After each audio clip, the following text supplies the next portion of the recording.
Good morning and good afternoon and evening, I guess, depending on where you are. My name is Dawn Schell. I'll be talking this morning about anesthesia for ophthalmic surgery. I hope to take about 40 minutes to discuss anesthesia for this type of surgery and leave about 20 minutes for questions. I did see the list of questions that you provided ahead of time, which was extremely helpful. Hopefully I'll answer most of those questions within the presentation, but again, we'll have time for additional questions at the end. Like I said, my name is Dawn Schell. I'm Director of Anesthesia at the Cole Eye Surgery Center, which is at the Cleveland Clinic in Cleveland, Ohio. For those of you who are not as familiar with Cleveland or the geography of the United States, we are in the Midwest. We are about 5 hours if by car south of Toronto, Canada, about 5 hours east of Chicago, and about 8 hours west of New York City. This is a picture of our campus in Cleveland. This is the entire campus of the Cleveland Clinic, and this is actually a photo of Cole Eye, which is the building that does only eye or ophthalmologic care for patients. Our surgery center is on the first floor. It has 5 operating room suites, and we do many different types of ophthalmic surgery, including cataracts, glaucoma surgery, cornea surgery, oculoplastics, ocular oncology, vitreoretinal procedures, and strabismus procedures. The objectives today are to understand the anatomy and innervation of the eye, to know the various anesthetic options for ophthalmic surgery, what their indications and contraindications are, and when to use them. And then last, to be able to recognize potential complications associated with anesthesia for ophthalmic surgery. And I apologize in advance. I know there are a lot of different individuals in the audience. Many of you are ophthalmologists, and so some of this will be review, but I tried to do the presentation with a number of different specialties, subspecialties in mind. So hopefully it won't be too much review for all of you. First, let's review the anatomy of the eye. As we all know, the outer layer is made up of the cornea. That is the layer covering the anterior aspect of the eye, and which contains most of the nerve fibers in innervation and causes all that pain that we all experience if we get a corneal abrasion or get something caught, an eyelash caught in our eye. The sclera then is on the posterior aspect of the eye and is a fibrous covering that goes all the way around to the back of the eye. The eye is typically divided into 2 segments, the anterior segment and the posterior segment. In the anterior segment, we have the anterior chamber, which is the contents of the eye anterior to the iris, and the posterior chamber, which is behind the iris and in front of the lens. The ciliary body and ciliary processes control the thickness of the lens and secrete the aqueous humor.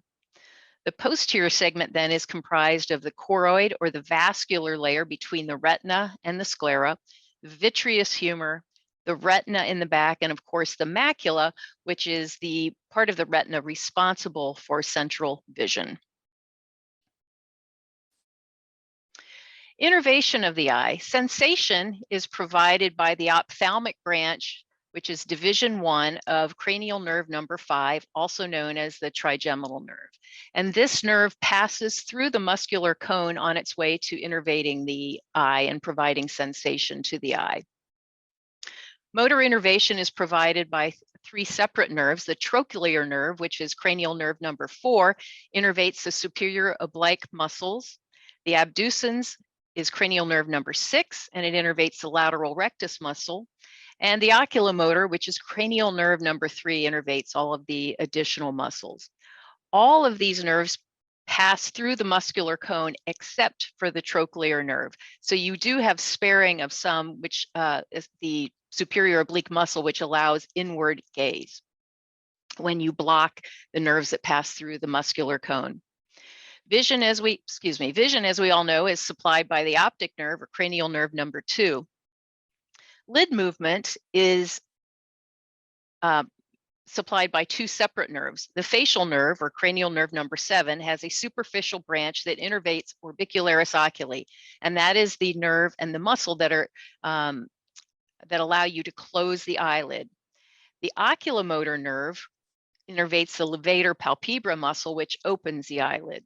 So again, when you block those nerves that innervate the eye, the ones that pass through the cone allow you to not open the eye, but the facial nerve is preserved because that comes in laterally or more superficially, and we'll talk a little bit more about that later. Well, what are the types of anesthesia that we employ when we are doing anesthesia for ophthalmic surgery? Probably the most common one and the most common procedure, ophthalmic procedure that is done on patients is cataract surgery. At least in the United States, and I would think in many parts of the world now, local or topical anesthesia is the most commonly employed type of anesthetic for cataract extraction if it is being done with phacoemulsification. That can be accomplished with topical drops. The topical drops are placed on the surface of the eye. They anesthetize the cornea. Then once you get under the cornea, you inject some intracameral lidocaine or local anesthetic to, again, supplement that local anesthesia. And the cataract can be removed without significant pain when you use this type of local anesthesia. Some people will also use subconjunctival local anesthesia. However, I have to say that at our institution, we use just the topical drops and intracameral injections. Regional anesthesia, you have the Retrobulbar Block, Peribulbar Block, and a Sub-tenon Injection. And of course, in some situations, in any type of ophthalmic procedure, you need to employ general anesthesia. And we'll talk about the indications for that a little bit later. So first, let's talk about topical anesthesia. The topical local anesthetics that are used to anesthetize the cornea, usually, at least what we use, are 4% lidocaine drops or 2% lidocaine jelly, depending on the preference of the surgeon. There are some surgeons who feel that the 2% lidocaine jelly is more effective, but probably the majority of our surgeons here use 4% lidocaine drops. You can also use tetracaine 0.5% drops. I think our surgeons, again, believe that the 4% lidocaine is more effective, and at least here in the United States, tetracaine is much more expensive than the 4% lidocaine drops, and so 4% lidocaine drops is what we use. This can be suitable for cataract extractions or removal of superficial corneal lesions or superficial corneal surgeries. The one thing to keep in mind when you use topical anesthesia is that it does require an awake and cooperative patient. The eye is not immobilized because of having blocked the ocular muscles. And so the patient is required to focus on a point either on the microscope, on the light above the microscope, or with the surgeon telling them to look up or look down. And so if you have a patient that's not cooperative and unable to do that, sometimes it's difficult to do the procedure because the eye itself doesn't hold still if the patient is unable to focus persistently on a specific area. Topical anesthesia is usually combined with sedation here, although it can be done without sedation. The local anesthesia is actually sufficient to provide anesthesia without any kind of sedation. Here in the United States, most patients prefer and expect some type of sedation, and I have to say we typically use midazolam in conjunction with fentanyl, but you can use small doses of propofol in order to maintain awareness but provide anxiolysis and a little bit of sedation for patients as well.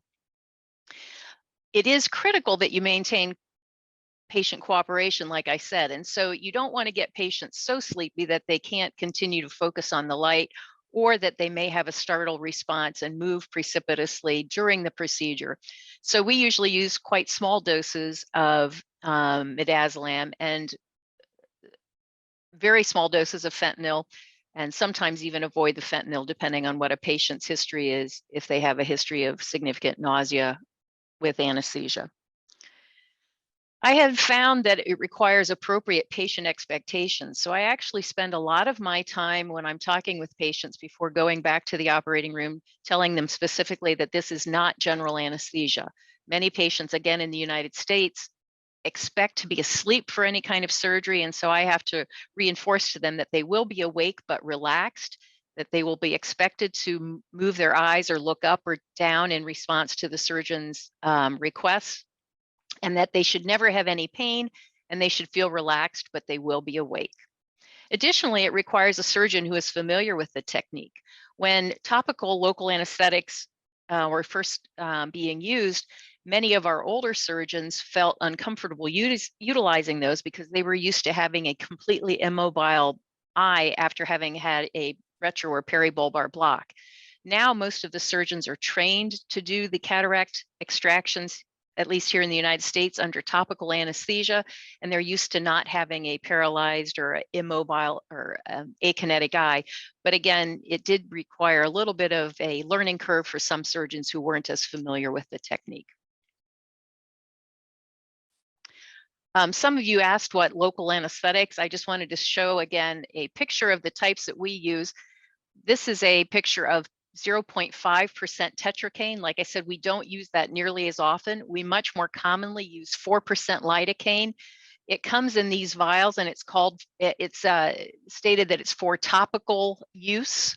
And our pharmacy actually aliquots it into 1 cc, aliquots in a 3 ml syringe so that we can get 40 different doses, because this is a 40 ml or a 40 cc bottle. And this is what we use routinely. Again, like I said, some of our surgeons use lidocaine jelly, but this would be used most commonly. The intracameral and subconjunctival local anesthesia, like I said, are used to supplement topical local anesthesia by some people. And again, for anterior segment procedures. The intracameral local anesthetic that we use most commonly is preservative-free 2% lidocaine, and that is placed by the surgeon, obviously after the procedure has been started. Some people will use subconjunctival local anesthesia for glaucoma procedures instead of a retro or peribulbar block. It's an episcleral injection, usually of a very small volume, 0.5 to 0.8 mLs, and it numbs the area locally. But if you massage it, it produces some chemosis, and then you can massage it and actually get some spread into the anterior segment and into the anterior chamber if you wait long enough. Regionally, we can use retrobulbar or peribulbar blocks. These do usually require sedation for placement because you want a patient that is not going to move, not going to be anxious, move their eye when you come at them to do the block. Retrobulbar or peribulbar blocks are used when you need to provide complete anesthesia of the globe. So especially if you're doing anything that involves anything more than the anterior segment, either the posterior segment or the ocular muscles, in those situations, you'll want to use a retro or peribulbar block. It does cause temporary loss of vision due to blockade of the optic nerve. And it is important to remember when we talked about the innervation of the eye that you may need to do additional lid block, often called the Van Lint block, to prevent squeezing or blinking or squeezing of the eyelids, because you do not block the facial nerve which innervates the orbicularis oculi. And sometimes patients may have complete anesthesia of the globe, but they get the speculum in and they are uncomfortable because the eyelid is not numb, and their tendency is to try and blink or squeeze on that speculum. And you can use a Van Lint block to prevent that squeezing. Relative contraindications of retro or peribulbar blocks include patients who are anticoagulated. Again, we have some of our retina surgeons who will do blocks on anticoagulated patients. Some of our surgeons are more reluctant to do a block on an anticoagulated patient, and a lot of it depends on their training and their personal preference. We also have some surgeons who do not want to block a patient who is blind in the contralateral eye, because you leave someone essentially functionally blind for the duration of the block.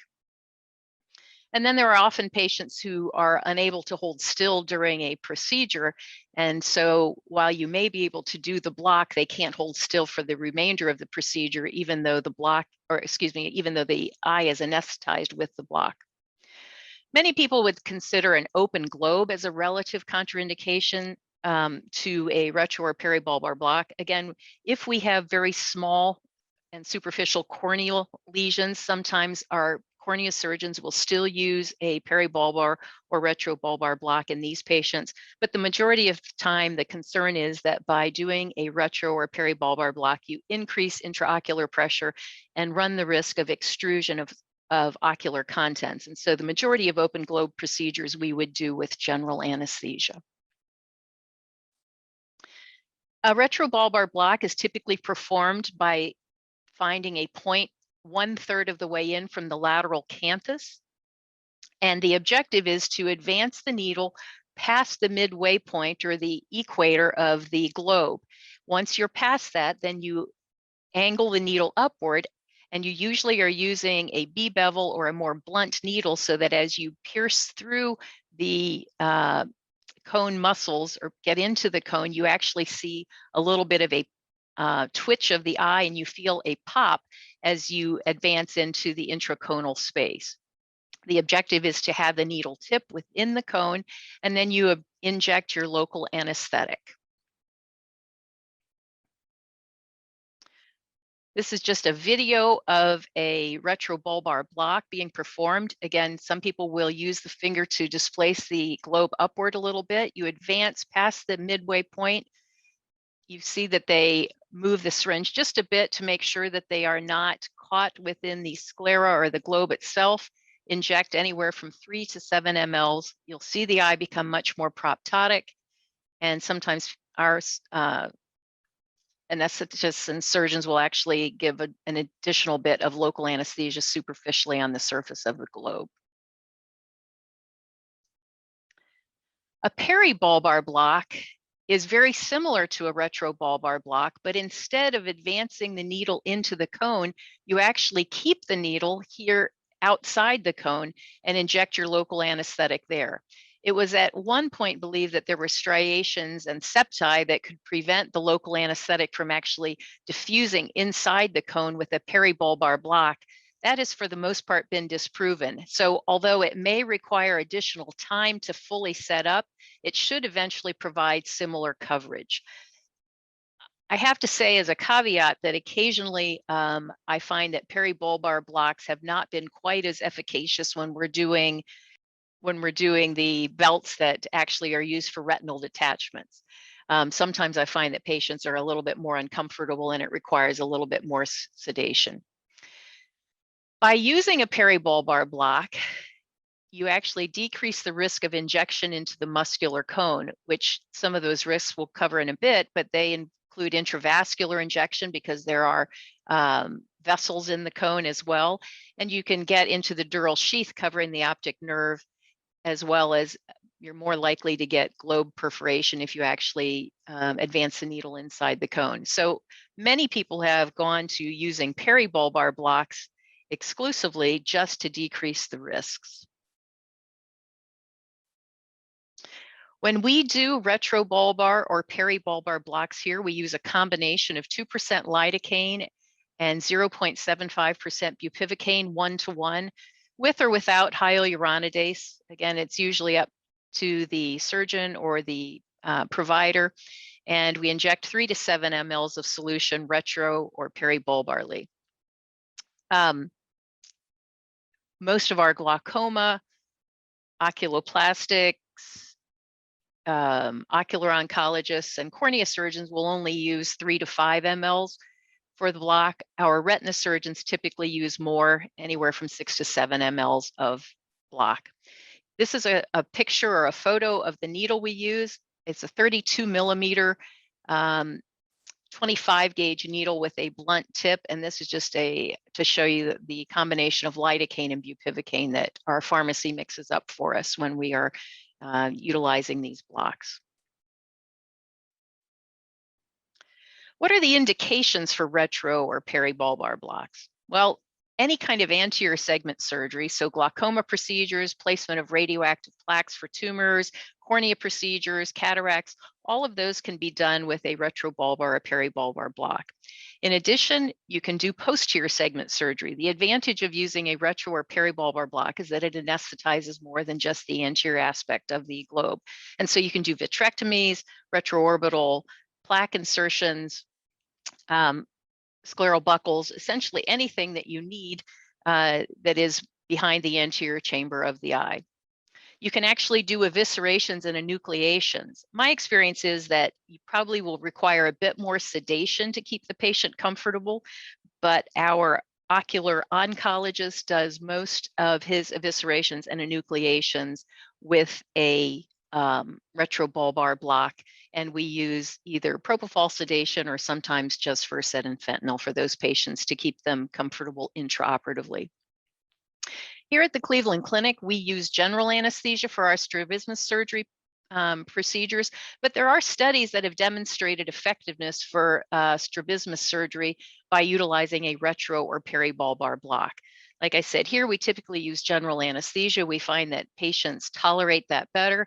But if you are skilled and able to do a good retrobulbar block and are able to possibly supplement with a little bit of local anesthetic, and you have somebody who can give you sedation, you can do strabismus surgery with regional blocks as well. What are the complications of a retrobulbar block? Well, I said earlier that a lot of people have moved on to peribulbar blocks to decrease complications. The biggest complications being starting with an oculocardiac reflex, which is a slowing of the heart rate due to movement of the eye, or in this case, injection of the local anesthetic that puts pressure on the eye. The oculocardiac reflex is transmitted through the ophthalmic branch of cranial nerve number 5, which again is the trigeminal nerve, and the efferent branch is a vagus nerve. And so the vagus nerve actually slows the heart rate. Most of the time, this is self-limited, and as soon as the block starts to set up within 15 to 30 seconds, that slowing of the heart rate completely is eliminated. Occasionally, excuse me, occasionally you will see some patients have brief periods of profound bradycardia, or even a several second episode of asystole, which makes all of us get very nervous, but almost always this comes back on its own once you stop the injection and the local anesthetic starts to set up. More serious complications are retrobulbar hemorrhage. If you get into the cone and you lacerate one of the ophthalmic arteries or veins, you can have significant hemorrhage behind the globe. This increases pressure and may decrease perfusion to the eye and the contents of the eye, specifically the retina, which can cause permanent vision loss. If this happens and the intraocular pressure increases precipitously and you get an intraocular compartment syndrome, it may require a canthotomy. We have a kit that is in our preoperative holding area that everybody is aware of, that is a canthotomy kit, so that if that would happen, we have it available immediately. You can also get intravascular injection of local anesthetic. If the local anesthetic would be injected into one of the ophthalmic arteries, mere drops could cause the patient to have a seizure. If it got into the vein, because the total volume is not great, you might have patients developing some brief symptoms of ringing in their ears, tingling in their ears. I suppose you could even have a brief period of seizures, but again, because that's in the venous blood, it would require one full circulation time, and the likelihood that you would see seizures with the volumes used in a retrobulbar block. So I think the likelihood of seizure with an intravenous injection would be quite low.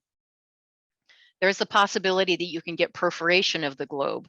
When I showed you the video of the retrobulbar block being performed, you could see that the surgeon moved the syringe and needle just a little bit to make sure that when he did that, the globe did not move as well. And that was his way of evaluating and making sure that the needle itself had not gotten perforated the globe or caught part of the sclera or the globe on its transit into the space in the cone. You can get optic nerve or retinal damage if you perforate the optic nerve or the globe with your needle and inject local anesthetic into those areas, there can be toxicity and permanent damage to either the optic nerve or retina. And the feared complication for those of us in anesthesia is that you can inject, excuse me, inject local anesthetic actually into the sheath around the optic nerve, which then spreads into the brain. And this intrathecal spread can cause a complete spinal anesthetic. The first thing that you often see is a change hemodynamically. You may see actually a tachycardia and bradycardia, and sometimes hypertension, and then many times profound hypotension.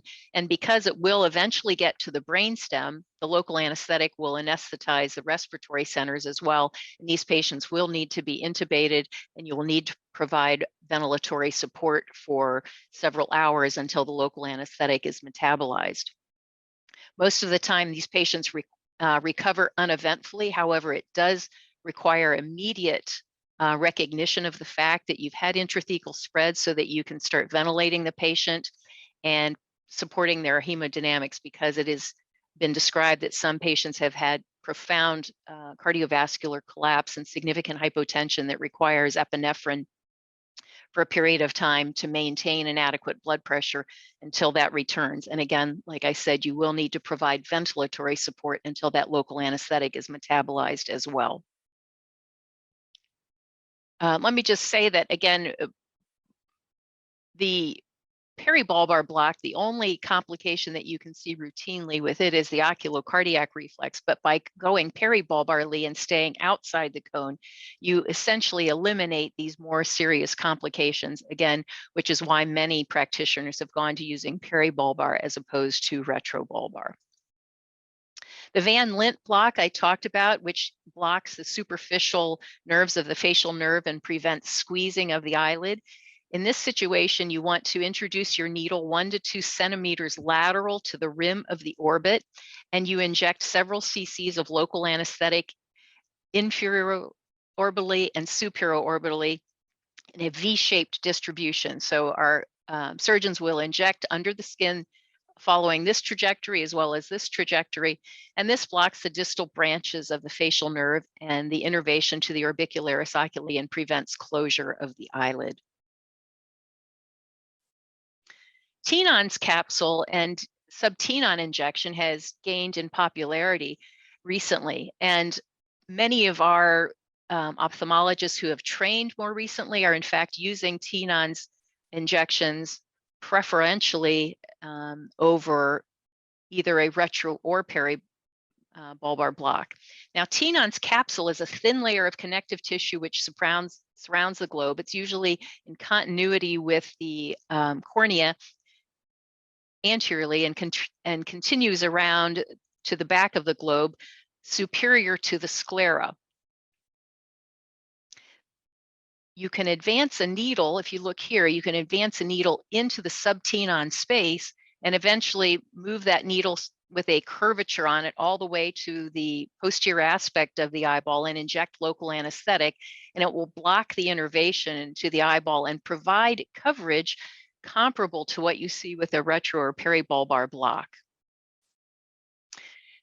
The technique itself is to create a small tent of the conjunctiva and raise the tenon capsule with a pair of blunt, non-toothed forceps intranasally, and I have a video that I'll show in just a second. You insert a curved cannula, you pass it posteriorly following the curvature of the globe until its tip is perceived to pass the equator. By doing so, you minimize the risk of creating chemosis anteriorly where you're going to be working in the eye. You then inject 3 to 5 mLs of local anesthetic.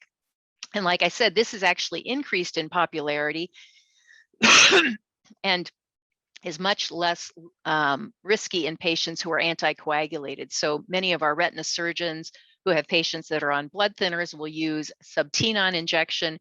Some of our more recently trained glaucoma surgeons are doing sub-tenon injections on the field after they've prepped the eye and using that almost exclusively for their glaucoma procedures. This is a video of a sub-tenon injection. You'll see they'll lift the the cornea there, and in this situation, they didn't open that, but they just use a blunt tipped curved catheter. They advance that catheter all the way past the equator to the back of the globe, and then we'll inject 3 to 5 mLs of local anesthetic that spreads out circumferentially around the globe and provides a block similar to that provided by a retro or peribulbar block. Well, what about patients who do receive blocks? We often administer sedation during the procedures, even though the eye is immobile and anesthetic. Again, part of that is Americans' tendency to expect that they will be asleep or very sedated for their surgeries. I would say the majority of our short procedures, our patients get only mild sedation with midazolam and fentanyl. For example, the anterior segment surgeries like cataracts or glaucoma procedures. In our patients who have more pronounced anxiety, we will often use an infusion of propofol or even propofol and ketamine mixed together. By adding ketamine, we can decrease the amount of propofol that we need to provide the same amount of anxiolysis, and we see much less respiratory depression. And since obviously getting under the drapes and doing a little bit of chin support or respiratory support for someone moves the patient's head and can interfere with the ophthalmologist surgery, we try and limit the sedation so that we don't have to do that. And I think when we add ketamine to our propofol infusion, we find that we can run much lower doses, typically 15 to 25 mics per kilo per minute of a propofol ketamine combination. Dexmedetomidine has been used by some, but the biggest concern is for slow elimination and wake up. And if you have a very busy surgery center, it can take a while for dexmedetomidine to wear off, and it keeps the patients in your recovery for too long. Well, what about anesthesia for oculoplastic surgery? Typically, we do deep sedation using methotrexate, which is a very short-acting barbiturate, or propofol, and we do that to allow the surgeon to inject the local anesthetic. Our oculoplastic surgeons typically use 1 to 2% lidocaine with 1 to 100,000 epinephrine. We will continue to provide mild sedation with midazolam, sometimes a little bit of fentanyl, or a propofol infusion. The issue for us is, however, that we don't want to use supplemental oxygen when the surgeon is actually operating, because our surgeons use electrocautery on the field, and in order to eliminate the fire risk, after the first injection of the local anesthetic, we try and turn off the oxygen and have them breathing only room air. So most of the time our patients are fairly awake after that brief sleep with methotrexate for the injection of the local anesthetic. Once the eyelids are completely numb, they usually tolerate the procedure very well. The methotrexate with the midazolam provides a bit of ongoing sedation for the 30 or 45 minutes that is required for most of the oculoplastics procedures we perform. We do use general anesthesia for tear duct surgery with a supraglottic airway typically. Our tubes and dacrocystorhinostomies here are almost always done under general anesthesia.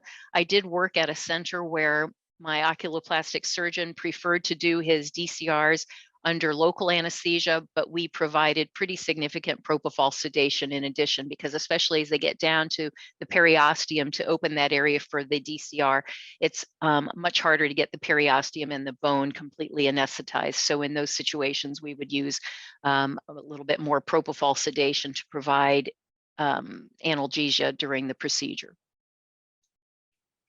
And last, we have the option of general anesthesia in our patients. Typically, general anesthesia requires analgesia or pain control, immobility, and amnesia. And we've always talked about general anesthesia as being a triad or combination of these three things.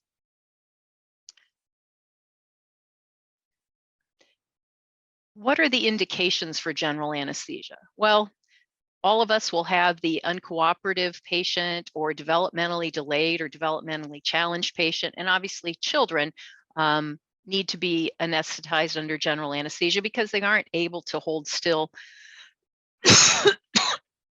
for the procedures. Some of our retina procedures get quite long. If our surgeons know that it's going to be a fairly complex procedure and going to take 2.5, 3, 4, sometimes even 5 hours. In those cases, we will oftentimes preferentially use general anesthesia as well, because a patient gets tired of holding still for long periods of time and oftentimes needs to move around just to keep their muscles or their back or their legs from aching. Then there are patients that have a contraindication to having a peribulbar or a retrobulbar block. Like we talked about, sometimes patients with monocular vision, the surgeons don't want that good eye blocked because you don't want to make the patient blind for those several hours. And in patients who have anticoagulation, there are some who prefer not to subject the patient to the risk of having a retroorbital bleed. As discussed earlier, open globe procedures frequently require general anesthesia, and many times the oculoplastics and strabismus procedures are more easily done with general anesthesia as well. Well, what about intraocular pressure? Historically, there was a concern that some of our anesthetic agents or anesthetic drugs could increase intraocular pressures, namely succinylcholine and ketamine. And in fact, there were studies done that showed that succinylcholine would increase intraocular pressure briefly for about 10 to 20 millimeters of mercury. It usually did not last more than a few minutes, but there was concern that, especially, for example, in an open globe injury patient, that would be enough to extrude eye contents. More recently, the belief is that it's unlikely that these drugs will increase intraocular pressure any more than coughing, straining, or moving to the OR table from a stretcher. So I think most people believe that if you weigh the risks and balances, the risks and benefits, that if somebody really does need a quick securing of their airway due to an aspiration risk, that succinylcholine is acceptable in these patients, and that the intraocular pressure increase is unlikely to cause significant damage.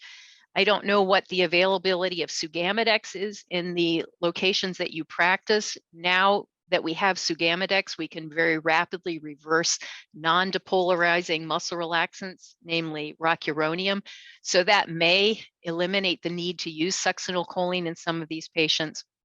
But again, if you only have succinylcholine available and need to use it with open globes, the intraocular pressure increase is unlikely to cause extrusion of ocular contents for the brief duration and the small amount that it causes an increase in pressure. It is important to remember that there is an absolute contraindication of the use of nitrous oxide in patients who have gas or air injected inside the eye.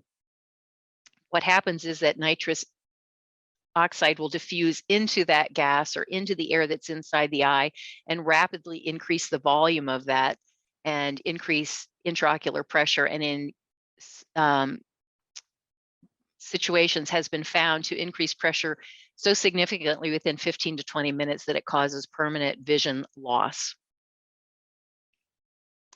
Our technique for general anesthesia in the majority of our patients is that we give glycopyrrolate, 0.2 milligrams, as an anti-sialagogue. I personally believe that if you decrease the secretions in the mouth, you decrease your risk for coughing and laryngospasm at the time that you remove the laryngeal mask airway. And so I will give all of my patients glycopyrrolate as an anti-sialagogue. In ophthalmic surgery patients, I think it also has the benefit of being able to prevent the oculocardiac reflex in the majority of patients as well. We induce anesthesia with IV lidocaine and propofol, and then we secure the airway in patients who do not have a contraindication to supraglottic airways with a laryngeal mask airway. Our institution uses the AMBU curved airway called the Ora Once. And the nice thing about it is that it is curved, and so it sits out of the way of the surgeon, and it doesn't get interfere with the microscope that sits right above the eye. We use spontaneous ventilation without muscle relaxants for these cases with sevoflurane. The exception to that being our penetrating keratoplasties, where we have cornea transplants, where our surgeons are concerned about any kind of movement or coughing when the eye is open. So in those situations, we will give muscle relaxant and paralyze as well. But typically, in the majority of our cases, we use spontaneous ventilation with sevoflurane. Because it is problematic for patients to have significant nausea, retching, and vomiting after ocular procedures, I do prophylax everyone with dexamethasone and ondansetron to try and minimize the likelihood of post-op nausea and vomiting. I also do the absolute majority of my cases without any type of opioids under general anesthesia. I believe that it decreases the risk of postoperative nausea and vomiting. And since the majority of our patients will always get a retro or peribulbar or sub-tenon injection in addition to the general anesthetic for postoperative pain, there really is not a need for opioids or analgesia from the general anesthetic itself. We can always give opioids in the recovery if they need it, but to just give it without knowing whether or not they're having pain, I think increases the risk for post-op nausea and vomiting. Complications and side effects of general anesthesia. Again, the post-op nausea and vomiting is probably the most problematic and the most annoying for patients. Then there are issues of the airway. Even with a laryngeal mask or supraglottic airway, patients will complain of some sore throat. And we always, as anesthesiologists, are incredibly aware of and fearful of any patient in whom you have difficulty securing the airway. With a supraglottic airway, the majority of patients oftentimes can be supported, but there is that dreaded cannot ventilate, cannot intubate scenario in patients with difficult airways. And so there's always that concern when you're using general anesthesia. A supraglottic airway also provides some protection, but not complete protection against aspiration. So anytime you use supraglottic airways, that is a potential risk. And in patients with severe systemic disease, you have the potential for hemodynamic compromise. And in some situations, you may want to avoid general anesthesia because of that. There's probably also a slightly increased time to discharge to wake up from general anesthesia as compared to sedation with a block.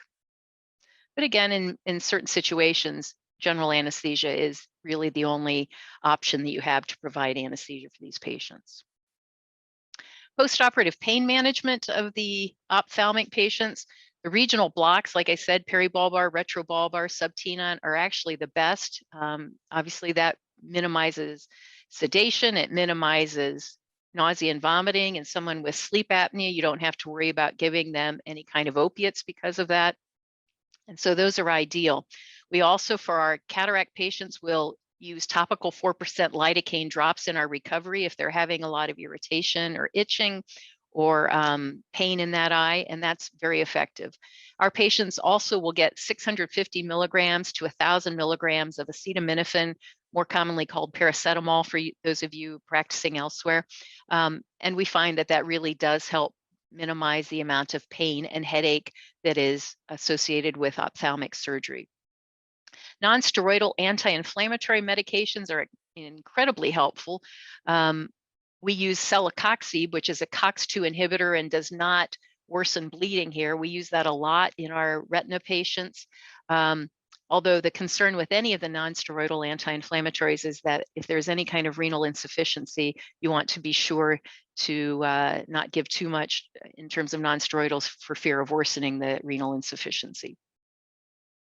And last, if all of these other options fail, you do have the option of opioids. We will use oxycodone or tramadol occasionally, but we try and do the majority of our cases without opioids, in part due to their side effects, in part due to the fact that they don't make people feel well.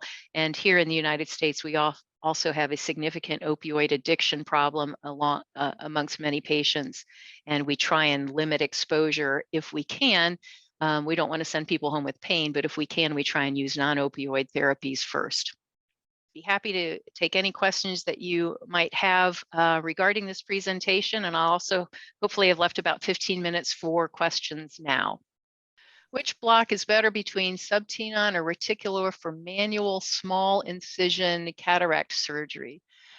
We rarely do sub-tenon injections for cataract surgery. Again, we'll use topical drops and then the intracameral. I think most of our surgeons feel that topical and intracameral is the preferable technique. The only times that we will do a sub-tenon or even a peribulbar block for cataract procedures is when the patient has trouble holding the eye still and they can't focus or stare at a point and the eyeball is moving continually.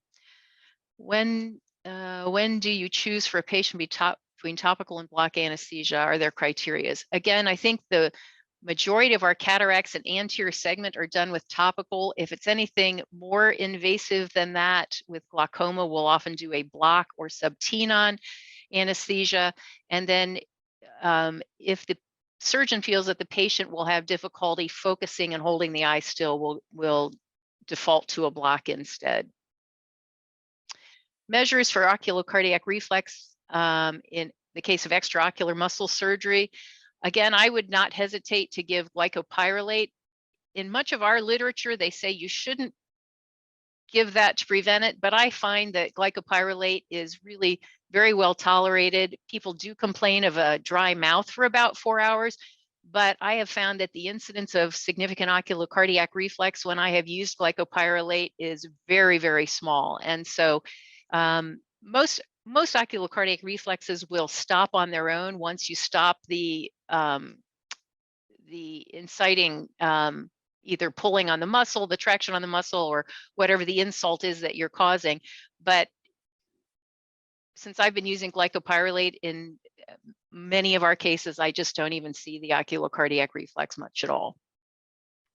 Which block is better for corneal suturing and anterior segment foreign body? Since I'm not an ophthalmologist, I would have to say I would have to default to our ophthalmologist on that. But in watching them, I would say that if they feel that it's fairly superficial in the cornea, a lot of times topical anesthesia is more than adequate. If they have any concern, however, our cornea surgeons will use retrobulbar or sub-tenon injections. And it has more to do with surgeon preference than anything else. I don't think that a block is necessarily better, but a lot of times it just has to do with what the surgeon is familiar with using. What are the other facial block advantages or disadvantages? I know there are some people who use certain facial blocks for Oculoplastics procedures. I have to say that here at the clinic, we use really just subcutaneous injection and we don't use any other facial blocks. I think the challenge with some of these blocks is that it requires much more skill and experience, and sometimes because of differences in patients' anatomy, you can end up missing some of them and getting suboptimal blocks. So what our oculoplastic surgeons do is just a subcutaneous local infiltration to numb up the eyelid areas. They don't use a particular block per se. Thank you so much for the kind words. Advise measures to control vitreous pressure in case of cataract surgery with lens implantation and posterior. I asked one of my retina fellows about this yesterday because, again, my area of expertise is anesthesia, and he said there were some things that I would say I'd have to defer to you in terms, or defer to an ophthalmologist in terms of surgical techniques. But he said in some of these cases you can use Diamox or acetazolamide as a diuretic to decrease that pressure. What instruments are included in the canthotomy kit? That's a good question because I honestly can say I haven't seen it opened. I would think there is a scissor to be able to cut down and allow the eye to become proptotic, but I could get that information and actually send a photo if somebody would like to see our canthotomy kit. What is the early sign of brainstem anesthesia? Since I've been here in the past 5 years, we've only had one brainstem anesthesia. The biggest thing that they noticed initially was that the patient did not come back breathing. We typically, like I said, use methotrexate to get somebody very relaxed or sedated for the placement of the block. Occasionally, you'll see a 30-second period of apnea, but they'll come back breathing on their own. When they went to do a jaw thrust or stimulation, the patient didn't take a deep breath. There was no response to painful surgical stimuli, and then they started seeing drops in blood pressure. It was commonly taught that when you would have brainstem anesthesia, you would see profound hypotension and bradycardia.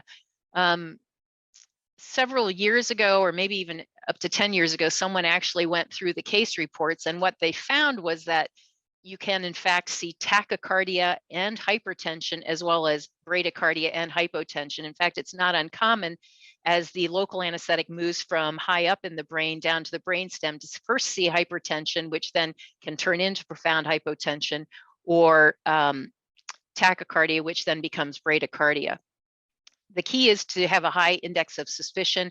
And as soon as you think that you see that the patient is not breathing and not responding normally, that you do positive pressure ventilation. And if they still don't come back, then that you secure the airway with an endotracheal intubation and continue checking the vital signs frequently, as you may need intravenous epinephrine. I think initially you shouldn't go with resuscitation doses. Usually a milligram of epinephrine would be too much for these patients, but I would start with 10 to 50 micrograms of epinephrine. And if that didn't very quickly control the symptoms, you could go up to 100, 200, 500 mics, et cetera. I've seen, however, in our trainees too many times that when they have hypotension in the operating room, they go to ACLS protocol and a milligram of epinephrine for somebody that is experiencing hypotension from whatever cause under anesthesia may be far too much and cause significant hypertension. How to assess long-term complications, consequences of hazards of general anesthesia in a young child. I am not a pediatric anesthesiologist. I know that that has become a very hot topic. I think that our pediatric anesthesiologists will tell you that we don't know for sure that it's so much anesthesia, or whether having some of the underlying problems and requiring frequent surgeries is contributing to some of the developmental challenges these kids have been found to have, but that in everything you ought to balance the risks and benefits. In other words, if that child, by not being able to see and having strabismus, is unable to learn, then it's probably far better to go ahead and provide general anesthesia so that this child can see better, in that the developmental consequences of not being able to read, see, et cetera, far outweigh the potential hazards of general anesthesia in a young child. Obviously, you wouldn't want to do cosmetic things in a young child below the age of 3 if you could avoid them. Most people would say after the age of 3, the likelihood of harm is much less. What is the minimum INR to go for a retro or peribulbar anesthesia? I have to confess, we never check an INR, and when our surgeons are not concerned about it, they will do it without us checking. So I don't think there is a minimum. That does open up the risk for if somebody's INR was really high because they had taken, way too much, or somehow that their dosages had been interfered with by other medications, et cetera. If you'd have an INR of 6 or 7, I think there would be much higher risk, but we don't ever check an INR. And I would say about 30% of our surgeons will go ahead and do a retro or peribulbar injection when patients are on Coumadin. The rest will have those patients hold the Coumadin for several days to minimize the risk of bleeding. Is it considered mandatory to give a retrobulbar while a cannula is inserted? I'm thinking you're meaning if you're doing a vitrectomy, and I would think that it would be challenging to do vitrectomies with just topical or anterior chamber anesthesia. Even when our patients get lasers to the retina, they do feel that, and it causes not a sharp, but a headachy pain. And so if you haven't anesthetized the posterior segment of the eye, I think patients would be uncomfortable. Is aspirin a contraindication for? No. In fact, in patients that we have that have cardiac stents in place, we almost always tell them not to discontinue aspirin, because the risk of discontinuing aspirin in somebody with a cardiac or coronary stent increases their risk of having a thrombosis of that stent. So we will continue aspirin on almost all of our patients who are taking it and do not have them stop the aspirin. What are the causes for failure of anesthesia and akinesia despite injecting adequate amounts of anesthetic in a case of peribulbar?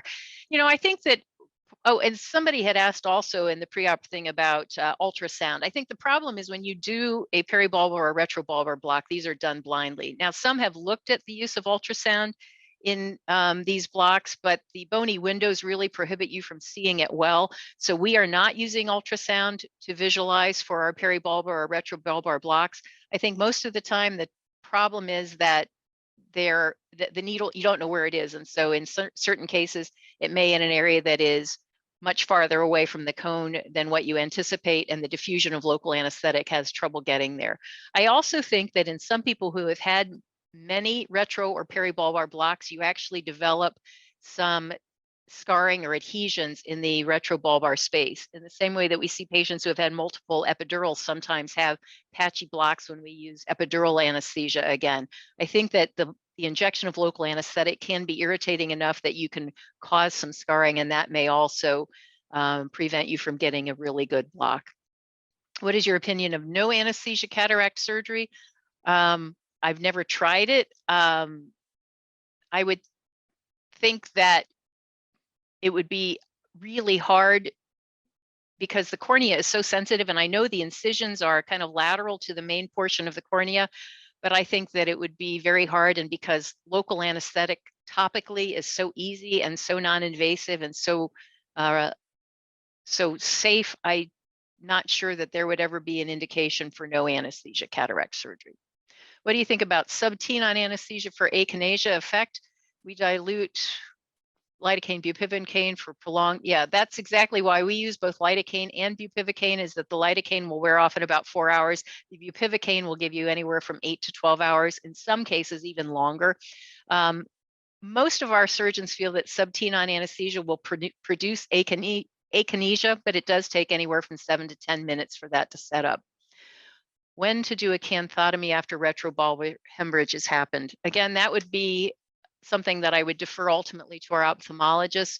But I think if you check the pressure, and in somebody who has a normal intraocular pressure who has gotten above a pressure of 40, you would probably want to consider doing that sooner as opposed to later.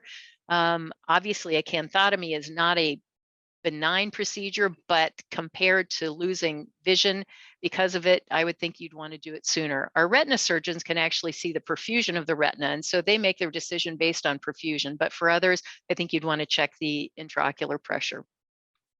The gauge needle that you use for peribulbar and retrobulbar is a 25 gauge short bevel needle so that you can feel the pops. Ask your opinion on ultrasound guided peribulbar. Like I said, I think that we have not used it because it's been hard to get good visualization because of the bony windows. As you know, ultrasound does not go through bone very well. And so to be able to visualize behind the eye and to see the tip of your needle with that takes some significant skill. There are people researching and trying to get more information and more data, but currently it's not used routinely. The risk of globe perforation during retrobulbar anesthesia and any signs or symptoms to look for. Again, I don't know that I've ever seen it. Like I was saying, if you move the needle and the syringe when you're doing a retro or peribulbar block and you see the globe move, that's a sign that you probably you may have pierced the globe itself. Unfortunately, there aren't a lot of other signs, and sometimes, well, the one other one that I know of in some case reports that we had is severe pain when you inject local anesthesia. But I think far too many times this has been determined retrospectively when you have somebody who ends up with vision loss or trouble. Any recommendation for COVID-19 patient, which one is preferable? We have been, even during COVID-19, we have been doing local and have not induced general anesthesia. My preference was that it didn't make sense for me, in my mind, to take something where people were ventilating spontaneously and we could even keep a mask on them under anesthesia and subject them to an endotracheal intubation, because I felt that that actually, with all of the coughing that happened and the aerosolization that happens with intubation, would cause more dispersion of the virus. So we continued to do cases under MAC. We did have them wear those masks under until we had them fully draped, and we didn't have any problem. Tranexamic acid with general anesthesia. We give it routinely in our orthopedic patients. I can say I don't think I've ever given it in an ophthalmology patient. Good afternoon, diabetic patients. Diabetic patients are just very challenging because they have a lot of comorbidities. I think the key is that if you have a diabetic patient, you want to make sure you check their glucose. You want to avoid hypoglycemia. You want to make sure that they don't have any renal insufficiency before you give anti-inflammatory medications in them, and always be conscious of the fact that many of these diabetic patients may have cardiovascular disease as well. And then you give your anesthesia accordingly. Most of our diabetic patients we do under Peribulbar or regional blocks, but we do not, we also will do general anesthesia in these patients as well. Since age, use ocular blocks in child. I would think if you're doing general anesthesia, that would be at the preference and the comfort of the person doing the blocks. Once the child was anesthetized, I know that for example, our strabismus patients or surgeons inject local anesthetic around and into the muscles or around the muscles to try and provide post-operative pain relief. And as long as you felt comfortable doing the blocks, I would think once the child is anesthetized, that would be up to the comfort of the person doing it. What do you do for a DCR? Like I said, here we do general anesthesia. And I think if you're going to be doing a DCR, the best is actually not going to be a peribulbar block because so much of it is outside the globe. And so if you're going to do a DCR, you're going to use local lidocaine injection and deep sedation or general anesthesia. In your opinion, some literature states that a sub-tenon or peribulbar block reduces the risk of an oculocardiac reflex, especially. Definitely, I think once you have the sub-tenon or peribulbar block in place, it's almost unheard of to see a significant oculocardiac reflex because that prevents any of the afferent stimulation from getting to the vagus nerve to effect an efferent response. Elaborate on blocks used for lacrimal surgeries. I'm not sure. We do lacrimal gland biopsies. Depending on how deep within the lacrimal gland it is, we'll either do local infiltration where we'll get people real sleepy with methotrexate while the oculoplastic surgeon injects around the lacrimal gland and where they're going to be going in. If it's anything deeper or actually more retroorbital at the back of the lacrimal gland, then we do general anesthesia. Can I use epibulbar anesthesia in all cases as it seems easy and safe? I'm not sure what you mean by epibulbar other than the episcleral injection. I would think so. Again, most of our surgeons that are doing cataracts will put on 4% topical drops. If they do any further injection, they either do episcleral or sub-tenon injection on the field if the patient is still uncomfortable. Although for most cataract surgeries, I think the majority would just do the intracameral 2% local lidocaine and feel that that's more than adequate. Muscle fibrosis and local anesthesia, there's always been the concern for muscle toxicity. Especially with bupivacaine. I think with lidocaine, there's less of that concern. And you can always try and infiltrate around the muscles. And many times you'll block the nerves that innervate the muscles if you're concerned about fibrosis by doing direct muscle injections. Which of the anesthetic procedures are performed by the ophthalmologist? The majority of our blocks are actually done by our ophthalmologists. The reason being is that many of our fellows and residents in ophthalmology are trained, and because we have so many rooms that we are required to supervise that from a time standpoint, it's hard for our anesthesiologists to be doing the blocks. That is not necessarily typical. There are many places where the anesthesiologists do all of the blocks, but on any given day, I will be responsible for 30 to 40 cases, and for me to try and do the blocks plus do the preoperative evaluation and the sedation is too much. again, I don't think it matters. You just want somebody who is trained and experienced in it. If I make general anesthesia for a child, well, anytime you have general anesthesia, you always run the risk of losing an airway and causing death, either due to malignant hyperthermia, depending on what kind of agents you use. But it is very rare. So I would say that you have to weigh the risks and benefits. There's always that risk, but it is fairly low. In most studies, they would say less than 1 in several 100,000 due to anesthesia itself. There are things that anesthesiologists look at that can determine the risks associated with anesthesia ahead of time as well. Prerequisites for topical anesthesia for cataract extraction. As long as a patient can get into our center and lie flat, most of these patients can be done. I recently was co-author of a paper coming out that talks about dealing with perioperative or preoperative problems in patients, cataract patients, but the majority of patients, even really sick patients, can have topical anesthesia for cataract surgery. And because it is such a quality of life issue, I think if those patients can lie flat, we try and get them into the center and get them done. Any special considerations for orbital decompression? I'm an anesthesiologist. I think I'm going to have to defer to an oculoplastic surgeon on that. From my standpoint, it would just be when you need to do it. Any other issues in terms of trauma? Do they have any brain trauma? Do you need to get a CT scan to rule out subdural hematoma? And then full stomach issues, how long you want to wait before you take them to the operating room because of the risk of aspiration. What questions to ask patient before peribulbar anesthesia? Well, I think you want to know about whether they're on anticoagulation and whether they have any bleeding tendencies. And then obviously we bring somebody in, they need to have an empty stomach. So we make sure that they haven't eaten anything for 8 hours. You want to know about allergies because you want to make sure you're not administering a medication that the patient is allergic to. And you want to know if they've had any previous problems to anesthesia. I think those would be the main things. Incidence of strabismus after an ocular block. I actually am not aware of there being a significant incidence of strabismus after any kind of peribulbar or retro block. I don't remember ever having heard about it. I could again follow up and ask some of our surgeons, but that's not something that we talk with patients about as being a complication. Under which conditions do you prefer deep sedation?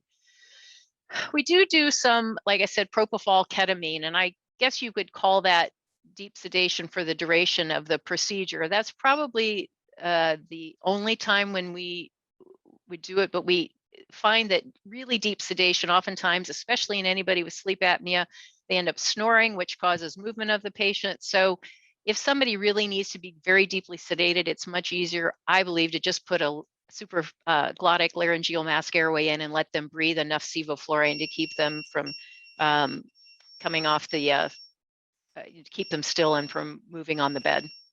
What maneuvers do you recommend to avoid injury in high myopes?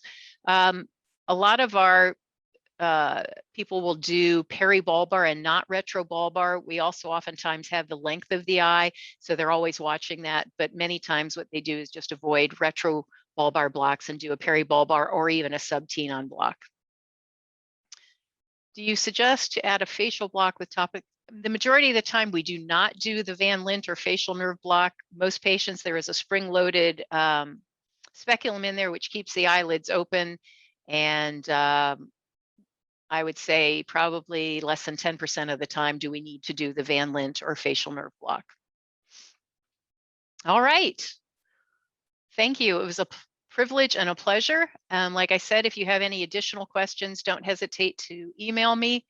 And topical anesthesia for trabeculotomy. Yes, some of our glaucoma surgeons are using just topical anesthesia for their trabeculotomies, trabeculectomies, not as much, but again, it kind of depends on the surgeon and the patient.